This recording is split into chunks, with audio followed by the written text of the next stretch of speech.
I haven't sorted out global warming yet, although I try. I've read a great deal. I've watched any number of documentaries about the thing, but it beats the heck out of me. You feel like you've sorted out global warming and climate change?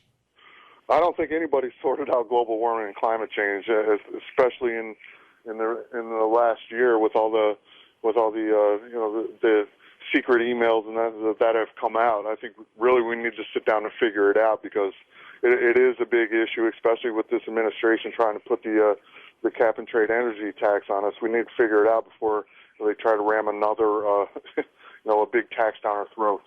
The health care bill is going to get voted on Sunday. I take it from what I've read about John Runyan being a fiscal conservative that your approach would be to vote against it.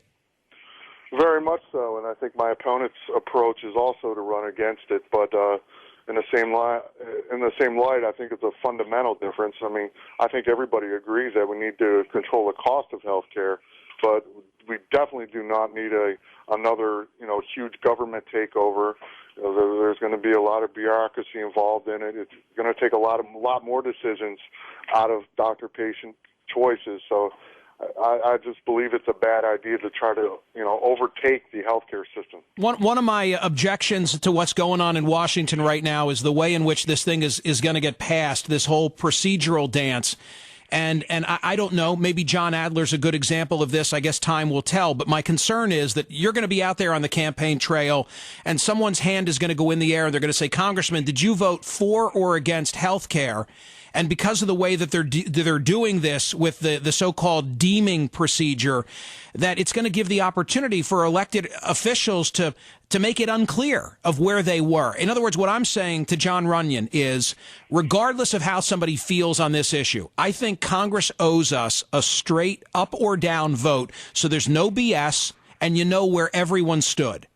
Well, I think that's true. I think I was reading some articles yesterday. I saw a quote. Can't remember who it's from. It was before Congress was passing bills before they read them, and now they're passing bills before they even vote on them. It's a dangerous slope they're walking down. What's the deal with your donkeys? It's part of me following the laws of New Jersey to maintain my farmland assessment. So, I'm reading this in the morning newspapers that you have a farmland assessment. So some kind of a tax break because, you've preserved the property as farmland?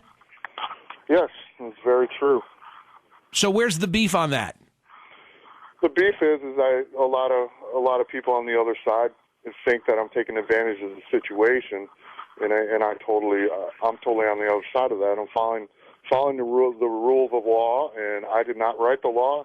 I bought the property; it was already assessed. Nobody's cutting me any slack on the whole thing, and it's just something that I've went out. I spend a lot of time doing that. It's not like it just sits there. I actually work on the farm and do all that. I think the absurd part about the whole thing is the state of taxes in the state of New Jersey and the fact that I pay almost $60,000 a year on property tax. How many donkeys do you have?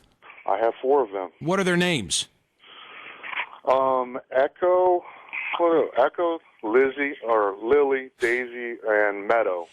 I think the conservation easement program is a fabulous program. I don't know if you permanently preserved your program or if you're just taking a tax break that would apply. But do you know the conservation easement program? You make a commitment and you permit your property to be deed restricted so that it will never be developed. And in return for that, you get a tax break? I've heard of that, but I'm not in that light. I think the biggest issue I run into on my property is most of my land is forest, and most of that is also wetland. So you're not allowed to build on it anyway. So I don't really fall into that hole. Hey, John, come back to the program. I'd love to talk to you some more. Thanks, Michael. All right, that's John Runyan. He's running for Congress.